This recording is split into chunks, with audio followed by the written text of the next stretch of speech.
18. Lucas 18.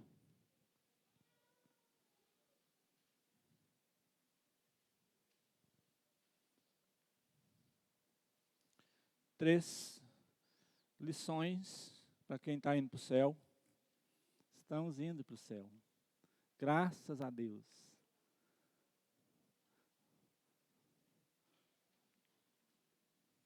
Pensa aí. Sei que isso é verdade para você, mas já agradece ao Senhor, porque estamos indo para o céu pela maravilhosa obra de Deus em Cristo Jesus. E se você tiver mais ou menos, tiver com dúvida, o Senhor esclareça hoje. Eu creio que não tem nenhuma dúvida.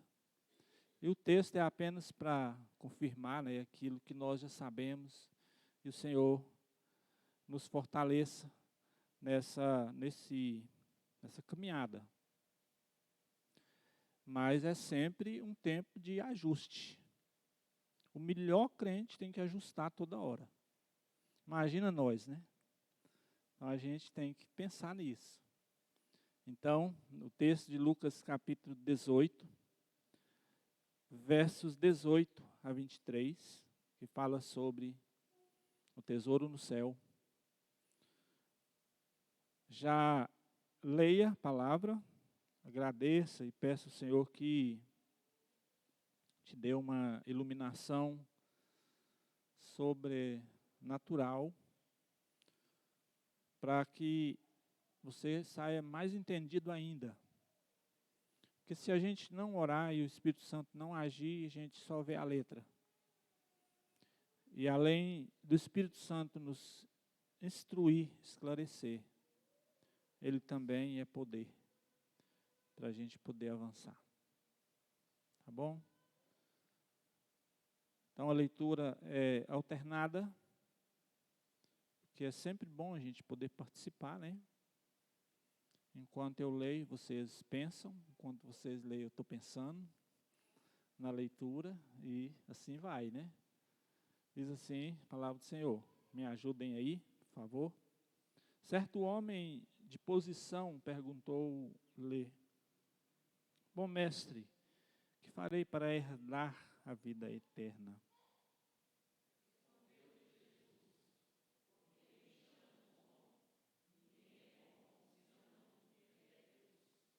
Sabes os mandamentos? Não adulterarás, não matarás, não furtarás, não dirás falsos testemunho, honra teu pai e a tua mãe.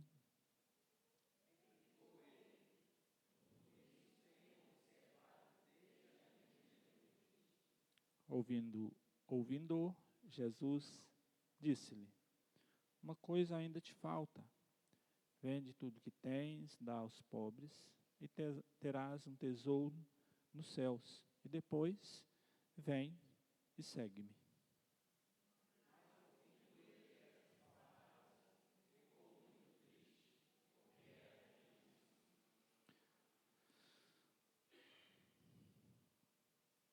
Então, nós estamos diante desse texto que fala sobre o céu, né? E é sempre nos nossos debates, a gente precisa pensar, e até a gente lança esse desafio e brinca, né, com o grupo de estudo. Onde é o céu? Ah, não, eu já sei onde é. Então, tá bom. Onde é o céu? E a outra pergunta é: como é o céu? Então, a gente pensa, né, o céu é um lugar que a gente não imagina, né? Não, nós imaginamos. O céu é onde nós passaremos a eternidade num lugar restaurado. O Senhor, Ele já fez isso em Cristo Jesus. Então, o céu é uma realidade. E segundo a Escritura, os que estão em Cristo já estão no céu.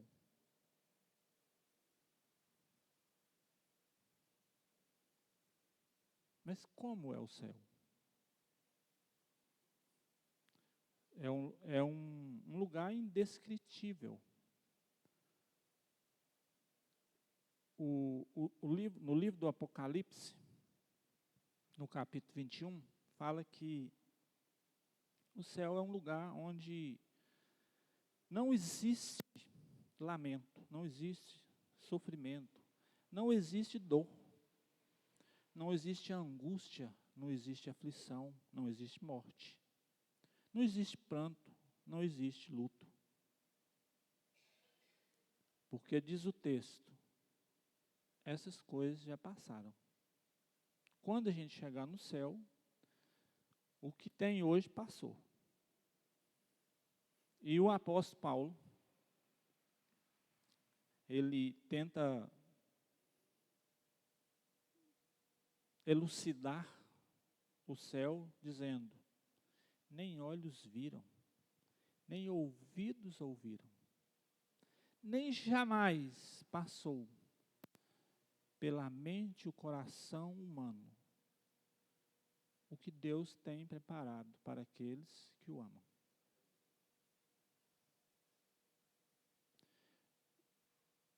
O texto que nós lemos, Jesus, o próprio Jesus fala assim, quem chegar no céu, encontra um tesouro. E quando a gente fala de tesouro, já vem à mente logo, coisa de grande valor. Então, segundo a Escritura, o céu é um lugar restaurado, onde nós já estamos, pela fé em Cristo, e é um lugar maravilhoso. Mas como? E aí, o texto, como eu disse, fácil. Texto de fácil entendimento. Mas de grande desafio para nós. Então, nós encontramos aqui 3 princípios diante dessa conversa do Senhor Jesus com esse moço. Como chegar no céu? Como alcançar o tesouro?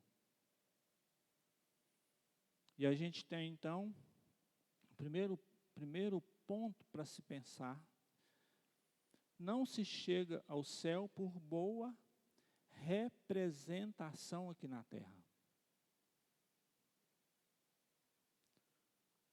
Por ter status, nome, possuir coisas. E aí o grande desafio que nós temos é que nós somos treinados a ser bom. E a pergunta que o jovem fez ao Senhor é, o que farei? E nessa pergunta tem algumas verdades que cabem neste jovem.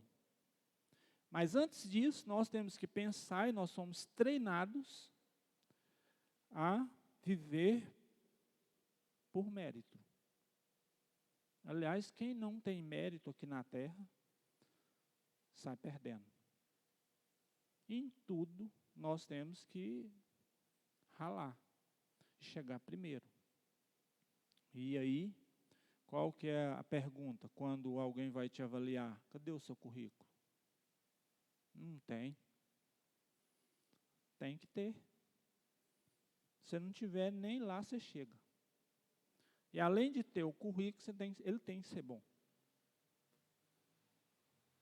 Então, o texto, esse moço, ele tinha o currículo.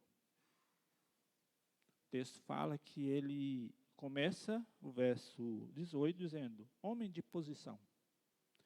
Mas se a gente estudar um pouquinho sobre esse homem de posição, ele também era um letrado, um príncipe em Israel. E o texto diz que ele era rico.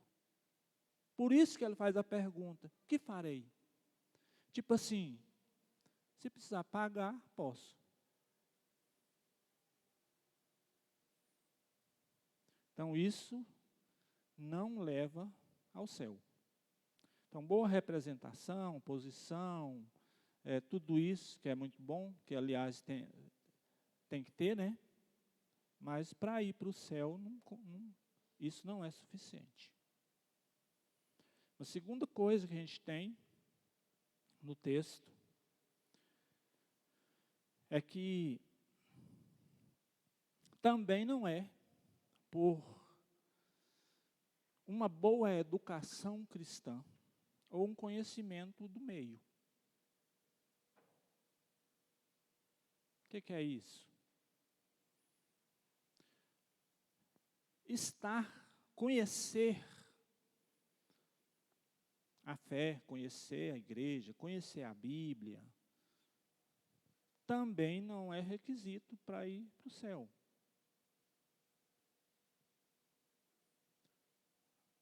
Mas isso é de grande valor.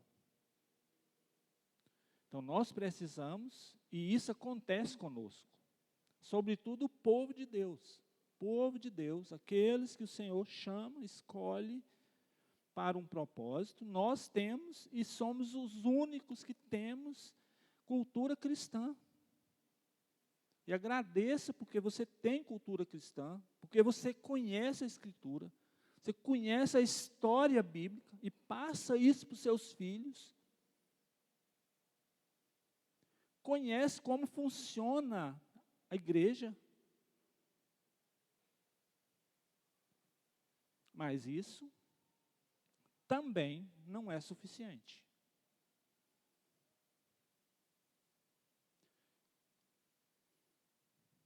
Então, a tradição, ou o conhecimento bíblico do meio eclesiástico, não resolve. É bom, mas não resolve.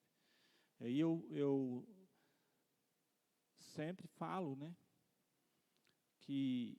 e é uma questão que precisa ser trabalhado na igreja, que é a questão da tradição, que a gente resume como fé na fé.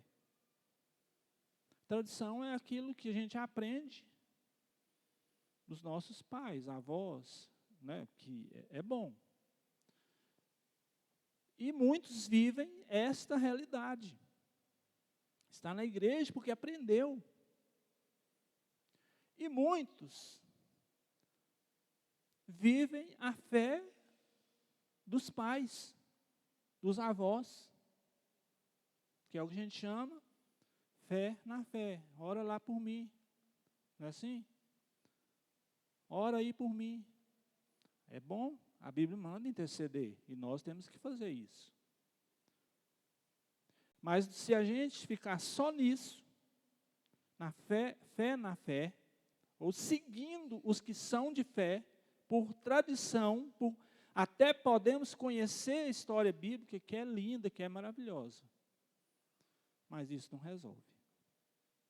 E outra coisa que a gente fala, né, é que Deus não tem neto. Deus tem filho. Então, fica aí preso no conhecimento, na tradição, no decorar a Bíblia, que é o que a gente faz nas gincanas, a gente cresce fazendo isso. E aí o texto, o Senhor Jesus faz a pergunta: você sabe os mandamentos? E ele disse: tudo isso eu tenho observado. E aí o que Jesus falou? Beleza, falta uma coisa. Ainda te falta uma coisa. E essa última coisa, que é a única que falta, que é o último e terceiro princípio que a gente tem no texto, que hoje vai terminar rapidinho, né? Já estamos finalizando. Então, qual é o último princípio do texto para alcançar tesouro no céu? Vencer a idolatria. Ah, mas na igreja, os evangélicos são idólatras? Tem um livro, né, que até os jovens, não sei se aqui, acho que não sei se vocês estudaram, a mocidade lá do Bairro Brasil estudou Ídolos do Coração. Todo crente devia ler aquilo e estudar.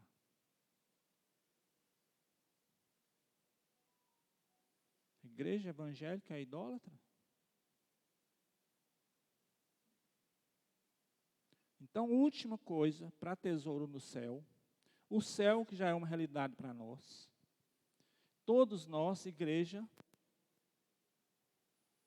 principalmente a nossa aqui, né, Igreja Presbiteriana do Brasil, que eu falo, que pode ter igreja boa, mas melhor que a nossa não tem. Então, não tem.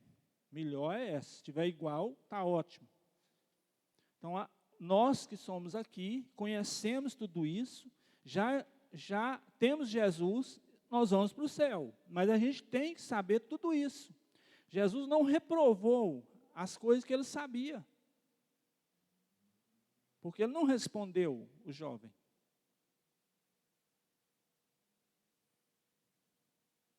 Mas aí, então, ele falou, uma coisa te falta. E qual é essa coisa? Jesus precisa ser Senhor.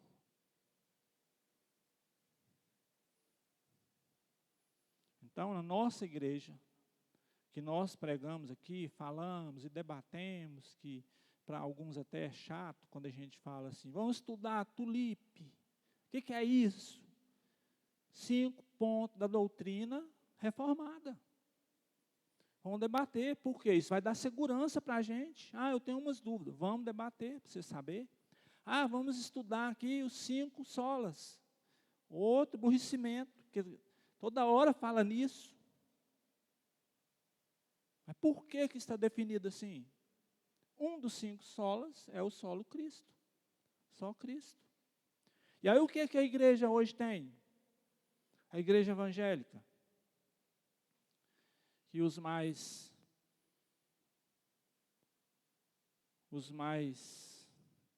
antigo é ruim, né? Mas assim, os que estão há mais tempo na igreja sabem, veterano, né? Tá bom. Falta palavras, tem hora. Mas é isso. Então, nós que somos mais um pouquinho para trás, né? Eu falo assim que eu sou do século passado, né? E a minha fé ela é do século passado. A gente sabe que a igreja, ela, em 1990, ela dispara. Então a igreja abriu para um crescimento espantoso no Brasil e cresceu na década de 90, 2000, até hoje cresceu e cresceu muito. Mas ela cresceu com a teologia míope. E aí é Jesus e mais alguma coisa. Se você olhar quase todas as igrejas, pelos motivos que elas mesmas têm, que eu não preciso falar, né? É Jesus mais alguma coisa.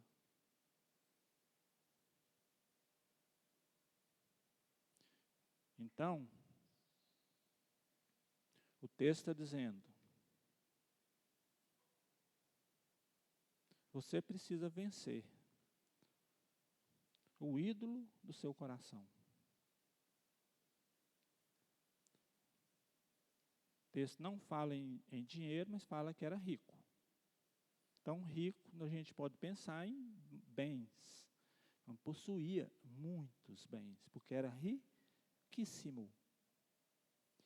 E esse riquíssimo, os bens estavam ocupando o lugar de Jesus. Então, o empecilho para o tesouro no céu são os ídolos.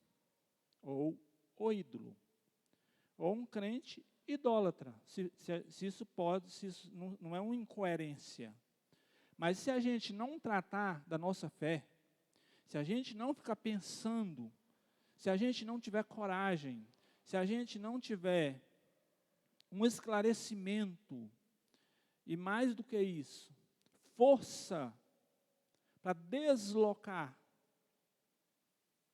ou destronar do nosso coração aquelas coisas que ocupam o primeiro lugar, sinto muito, mas o céu está aberto, está proposto, a salvação já foi liberada, o pecado já foi pago, e há confissão, mas não há posse, porque falta uma coisa, e essa coisa tem que ser resolvida.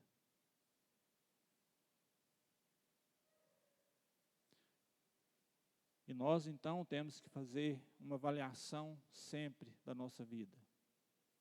Naquela escala de prioridade, como crentes que conhecemos o Êxodo 20, os 10 mandamentos, o capítulo 20 de Êxodo, verso 1, não terás outros deuses diante de mim, eu sou o Senhor, que te tirei da terra do Egito, Deus zeloso, não terás outros deuses diante de mim. E o jovem rico que tinha boa educação cristã, que tinha boa representação social, esbarrava nesse princípio mais importante, que todos nós temos que pensar. Na escala de 1 a 10, Jesus tem que ser o topo. E isso todo cristão tem que avaliar. Por quê? Porque a gente costuma colocar algumas coisas em primeiro lugar, postergando. A gente fala assim, Jesus, o Senhor é o primeiro lugar, mas dá licença, porque eu tenho que resolver algumas coisas. Então, primeiro, que está aqui no topo, ou é a esposa, ou é os filhos, ou algumas coisas que a gente tem, que a gente gosta, né? E aí você fica assim, pasmado quando você faz aquela lista e vê aonde Jesus está. Que olha lá que ele não cabe nos 10 primeiros itens. Mas se ele estiver em segundo, já não dá. Então, uma coisa te falta. O bom conhecimento bíblico precisa ter. A gente precisa disso. A gente precisa ser o melhor, ou os melhores. Não tem que ser não. Mas, se você tem toda essa capacidade para isso, que seja. E será muito abençoado aqui na terra. Mas não deixa que as coisas, os bens, fiquem no lugar de Jesus. Porque Ele é Senhor. Ele é Senhor. Ele é dono. Ele é tudo. Ele nos salvou. Ele nos comprou. Ele pagou o preço do pecado. Ele foi à cruz, ele foi ao túmulo, ele passou a vergonha da humilhação, ele foi humilhado e foi humilde. Levou os cravos, o suor, o seu sangue foi vertido.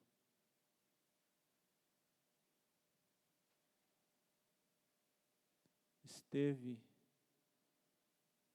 no lugar de morte, no nosso lugar. Ele é o Senhor, Ele é o primeiro.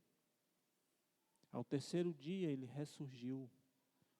E o apóstolo Paulo diz que nós ressuscitamos com Ele.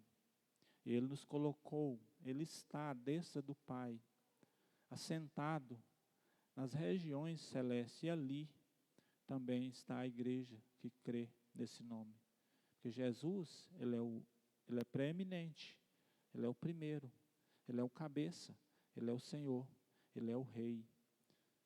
Ele nos salvou e ele nos glorificará. Ele volta para buscar a igreja. Ele é o centro da nossa vida. O tesouro no céu é o que nós almejamos, mas é em Jesus. Graças a Deus, nós o conhecemos. É um tempo da gente refletir. Ah, mas eu não sou crente? É. Ah, eu fiquei triste. Joga a tristeza para lá, agradece. Senhor, obrigado. Porque eu tenho muitas dificuldades, mas o Senhor me ajude a honrar o Senhor sempre, porque o Senhor é tudo para mim. Ore, mas sobretudo agradeça, porque você está na presença do Senhor, salvo nesse nome. Tudo já foi pago por Ele.